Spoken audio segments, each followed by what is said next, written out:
políticos y religiosos, hay importantes organismos que estudian la concentración de la riqueza por un lado y el descarte de enormes cantidades de población por el otro, y eso ha sido agudizado por la pandemia. Y por eso nosotros, nuestro gobierno, Alberto Fernández lo plantea, creemos que la salida de esta situación es una salida que se construye entre todos y todas. Ahora, y el diálogo y la participación de todos los sectores políticos y el compromiso de poder construir una Argentina más igualitaria, más justa, es un compromiso que tienen que tener todos los sectores. Estamos discutiendo el tema de precios hoy en la Argentina, con aumentos, la verdad que increíbles, sí. Y vemos poco compromiso de un sector empresarial que aprovecha todo el tiempo para sacar ventaja.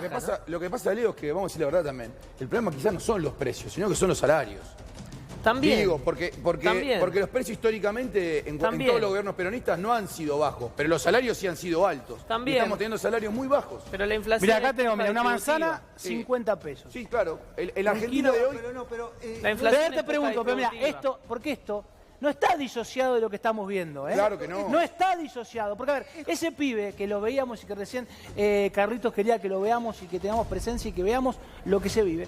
No tiene esos 50 pesos. Ese chiquito, mirá, ese chiquito que está... Ese chiquito no come manzana. No come manzana, no llega a comer una manzana. No, más vale. Pero ahí está la discusión. ¿Cómo en la Argentina, un país productor de alimentos, la comida es tan cara? ¿Qué pasa en el medio que la Argentina, que es un país que puede producir alimentos para alimentar 10 veces a su población, la comida es tan cara? Y esta es la discusión que nosotros tenemos que darnos entre todos los sectores, porque esto no es un problema ni de nuestro gobierno, ni del gobierno anterior, ni del gobierno anterior al anterior. Es un problema estructural de la economía argentina. Les hago un punto, lo sumo al diputado nacional Alberto Asef. Alberto, ¿cómo estás? ¿Por qué es tan caro el acceso a lo básico en la Argentina? ¿Es la política que tiene que ser una autocrítica? ¿Son los grupos concentrados de poder? ¿Quién es el responsable de eso? ¿De que ese chico que veíamos no llegue a comer una manzana? Juan Cruz, no es que la comida está cara, sino que los salarios están bajos. Y los salarios están bajos porque la economía está deprimida, está caída. Cuando una economía está en el camino del retroceso, de la decadencia material como la que tiene la Argentina, los salarios nunca pueden ser los que merecemos. Perdón. Entonces, la comida está relativamente cara al salario que tienen las personas y a la falta de salario que tienen los que no trabajan y a la cantidad de changas que no se pueden hacer por el aislamiento primero y por el distanciamiento social después y por los temores que ha generado el virus. Pero esto, como decía el diputado Grosso, no es un problema de la pandemia. No, el diputado Grosso no sé si dijo eso exactamente, porque me parece que dijo al contrario, que la pandemia había agravado la situación. Entonces, lo que yo quiero decir, a ver si puedo redondear un par de ideas. Primero, que la Argentina, que tiene este problema enorme que tanto nos hace sufrir, a mí me desconsuela esta situación, y sobre todo que a través de la televisión lo traslademos al país y al exterior, porque este canal se ve en países vecinos y parece como que la Argentina está deshecha. Y la Argentina que trabaja, que produce, que incluso está preparándose para estudiar y que estudia aún sin la apertura de las aulas, existe. Y a mí me gustaría también que la contrastemos esa realidad para que no aparezcamos, para que no aparezcamos tan deshechos, porque escúcheme, quiero decir una cosa, que desechos no vamos a poder reconstruir. Pero no eche la culpa a las imágenes. ¿Cómo? No le eche la culpa a las imágenes. Yo no le echo la culpa a las imágenes. Pero le echo la culpa a que faltan las otras imágenes. Les pido, las otras imágenes de millones de argentinos que no serían parte de esta imagen. Y con respecto al hambre, yo quisiera saber qué está haciendo la Comisión del Hambre. Pero perdóneme, que el presidente escúcheme una hace cosita, un año planteó con varios personajes. Sí, sin duda, pero ahora ¿Qué vamos hace la Comisión ahora de vamos a Hambre? discutir, diputado. Hablamos de Somos una más manzana a 50 pesos. Tenemos carne que compra picada. tanta mercadería y que no le llega a esta gente Bueno, ahí hambrienta. ahí hacemos Ahí un punto, está. diputado. Esta Ahí gente- hacemos un Eso punto. no es Ahí así está. igual. Bueno, no es así. No es así. Esperen un ¿Y segundito. cómo es? Esperen El problema es ese. A la gente que no necesita. Pero, Espere, diputado, problema es vamos ese. otra vez con el tema de los números y cómo Mirá, hacemos para que ese tenemos chico pueda comer. 45 pesos de hamburguesa, también Claro, lo Que sumamos la a Argentina Sergio. vida que compra el Ministerio Lo de sumamos a Desarrollo Sergio Social. Brevalla también. Sergio, ¿cómo estás? Siempre es un ¿Qué gusto tenerte acá con nosotros. Ministerio- ¿Cuál es el punto que puedes hacer en esta discusión? Mira, para mí hay que cambiar una cultura de la Argentina primaria de economía, que esto es lo que deprimió salarios, deprimió todo. La pregunta sobre si fueron los grupos concentrados que siempre tratan de quedarse con todo en el mundo o si fue la política. Yo te digo que en el mundo la política los controla, que en el mundo la política encausa y en la Argentina no pasó eso. Y no tiene que ver entonces con los grupos, ya tiene que ver con la política. Hoy tenemos 50% de pobreza porque tenés un país industrial como lo fue el de Perón de Helbar, ponele. Estamos en una economía primaria, agroexportadora y extractivista. Y este es un problema serio, porque lo único que paga buenos salarios, lo único que dinamiza la economía es la industria. Ahora, el modelo que hubo hasta los 70 de Helbar no puede ser el mismo, el mundo se globalizó, pero tiene que ser ese. Y esa cultura no aparece, aparece la de ayuda, porque está mal la cosa, porque hay que ayudar, porque la situación de los precios, ¿verdad? Pero en realidad lo que tenemos que hacer es una cultura Leo, productiva. vos recién estabas haciendo un contrapunto con el diputado Acer, decías que no era cierto lo que... No, Sí. no es cierto que no hay ayuda, se Claro, triplicó la ayuda alimentaria, de hecho hay un, Yo no dije que no un había proceso, ayuda, perdón, un proceso de aumento de la ayuda alimentaria porque en diciembre del 2019 se votó una ley, que es la ley de emergencia alimentaria, que fue sobre el final del gobierno de Mauricio Macri, se declaró el país en emergencia alimentaria. Eso mandató al Ministerio de Desarrollo, esté quien esté, estaba Stanley y después estaba el mismo Arroyo, aumentar los recursos que son destinados multiplicados. Lo cierto es que se ha agudizado. Cuando nosotros asumimos el gobierno, la Argentina estaba en emergencia alimentaria, en emergencia social, en emergencia económica. Acá habían pasado las 7 plagas de Egipto. Estaba el 40% de la capacidad ociosa de la industria, 2 dígitos de desocupación, y así podría seguir dando números de lo terrible que era la situación. Todos recordamos las noticias que decían todos los meses se venden menos. Eso con la pandemia empeoró. A ver, Por está con supuesto nosotros que también, empeoró. No había posibilidad sí. de que mejore. Ahora, nosotros tuvimos una diferencia sustancial con la situación del gobierno de Macri. Tuvimos un Estado presente, que redobló la apuesta y acompañó Presente, a pero los que menos tienen. ausente ¿Eso alcanza para resolver? Termino la idea, diputado, termino la idea. ¿Eso alcanza para resolver los problemas estructurales? Por supuesto que no. Y nosotros somos los primeros conscientes en esa situación. ¿Eso alcanza para acompañar al pueblo argentino que está pasando un mal momento? A ver, nos sumamos, Carlos, a Gabriel Barquero, que es el vicepresidente del Consejo Deliberante de Morón del Frente de Todos. Vivís el conurbano, vivís ahí, estás ahí.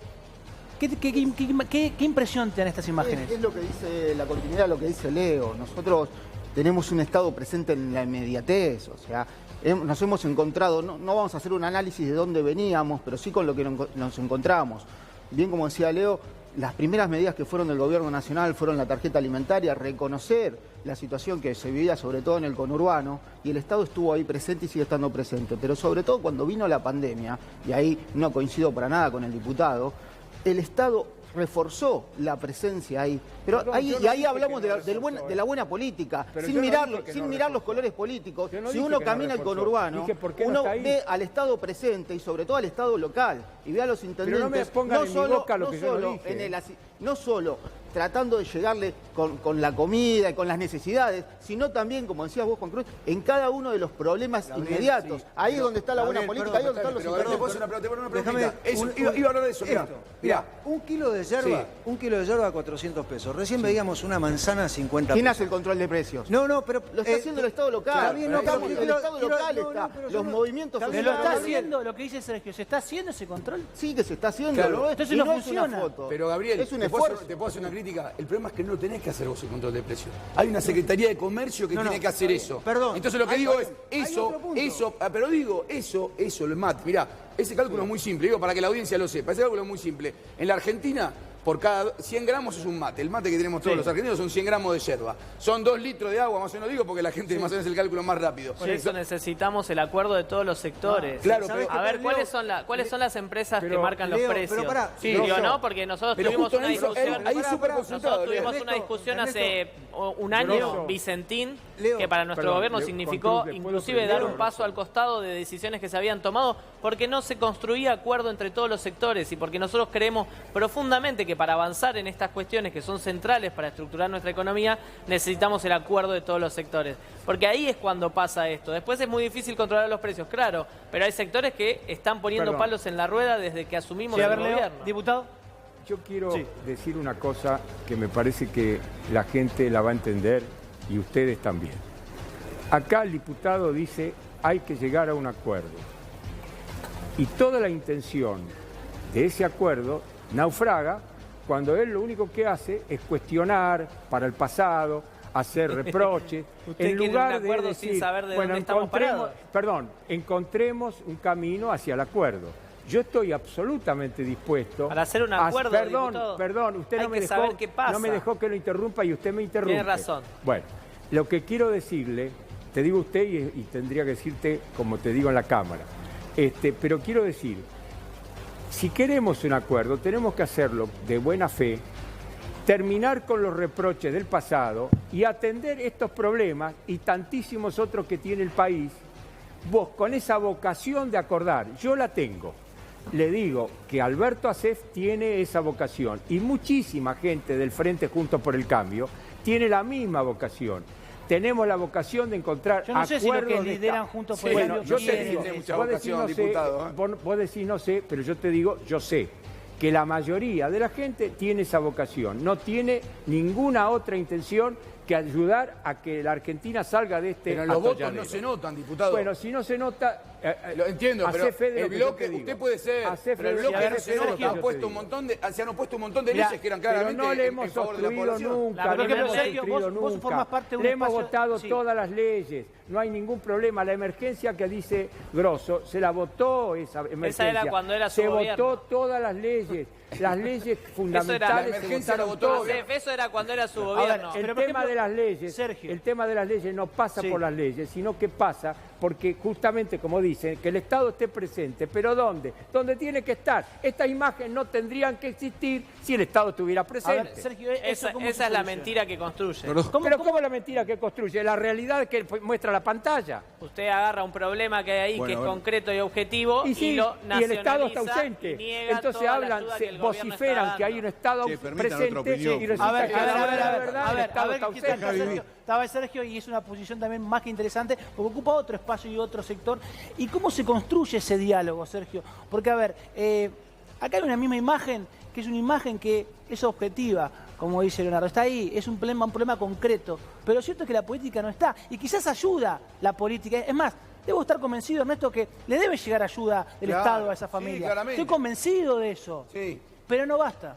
Sí, a ver, yo creo que las ayudas uno puede discutir con un poco menos, un poco más, pero no es lo que uno más querría para la Argentina. Lo que más querría es la reforma estructural, lo que permite que, porque trabajes, puedas pagar tu comida. ¿Pero qué es esa reforma? ¿Cuál es la reforma estructural? Y yo creo que tiene que ver con que deposites todo tu esfuerzo del Estado en dar trabajo. Es decir, que la pyme tenga crédito, que la pyme tenga una presión menor en impuestos, que la pyme pueda resurgir. Se perdieron 7.000 en el último gobierno de Cristina y 20.000 en el último gobierno de Macri y ahora otro tanto. Es decir, este es un problema que viene desde el 90. Pero te quieres contestar igual lo que planteaste. ¿Se puede construir desde el acuerdo? Las dos grandes coaliciones tienen todavía extremos que lo dificultan, pero los dos tienen posibilidades de hacerlo. El presidente anunció algo que todavía no lo resolvió y yo espero que lo haga, que es el llamado a un Consejo Económico y Social. Esto es, fundamentalmente, a mí me tocó presidir en la ciudad y es fantástico. Fundamentalmente, empresas, gremios, universidad, sector social, sentado en un consejo económico que dice cómo es el desarrollo. Vamos para acá. Bajame el impuesto acá. Y te sigo contrapunto con vos, Sí.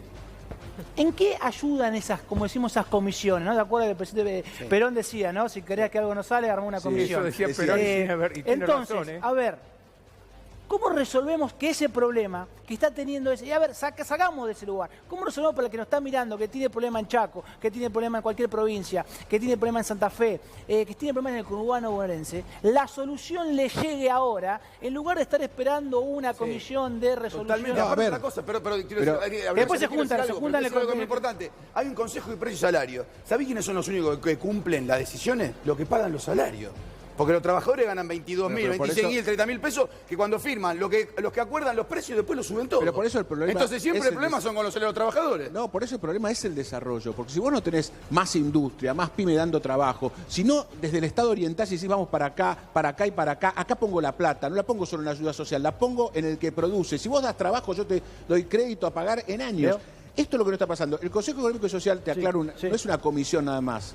En el mundo, los países en general de posguerra que tuvieron que levantarse, crearon consejos económicos y sociales. Pero igual no importa, el punto es, sobre todo, con consejos y consejos, que el Estado oriente la plata hacia ahí, a dar trabajo, porque motorizando la economía vas a tener buenos salarios. Tenés la Argentina excluida y si seguís discutiendo la ayuda social, vas a seguir discutiendo la exclusión.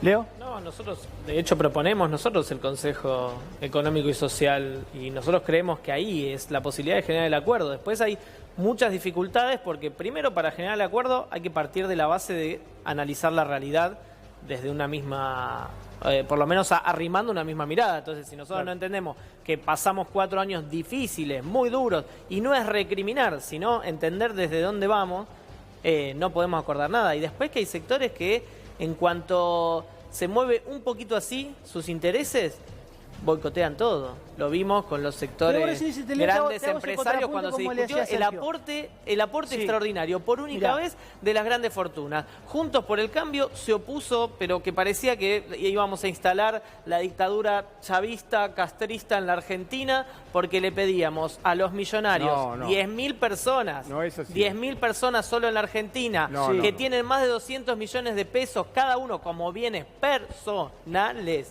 que pongan el 2% de su riqueza por única vez para aportar en una de las situaciones más difíciles que vive no solo la Argentina, sino la humanidad. Y la pandemia no llegó a la Argentina de Disney, llegó a la Argentina post-Macri, donde estaban todas las emergencias declaradas. Entonces, ¿qué le costaba a estos sectores? Los que más pueden, que pongan un poquito más. Parecía que se caía el mundo. Pero, hace ejemplo, muy poco se discutieron medidas para bajar el precio de los alimentos en la Argentina, las retenciones, el maíz y toda esa discusión. Y estos sectores hicieron un paro como si se estaría volteando la actividad económica más poderosa y sustentable que tiene la Argentina. Entonces es muy difícil hablar con estos sectores si no asumen su lugar de poder y privilegio, ¿no? Te hago un punto ahí, Leo, porque me voy a dar vuelta para poder leer acá. Esto lo dijo el ministro de Educación, Nicolás Trota. Es una discusión falaz decir que la educación debe ser un servicio esencial. Ayer esto lo explicábamos, lo planteábamos, contábamos por qué Trota habla que el regreso a clases, en realidad que la educación no puede ser esencial, simplemente es un derecho. Por eso lo planteaba en estos términos. Ahora la pregunta es, ¿qué pasa si las clases no vuelven, Sergio? Yo creo que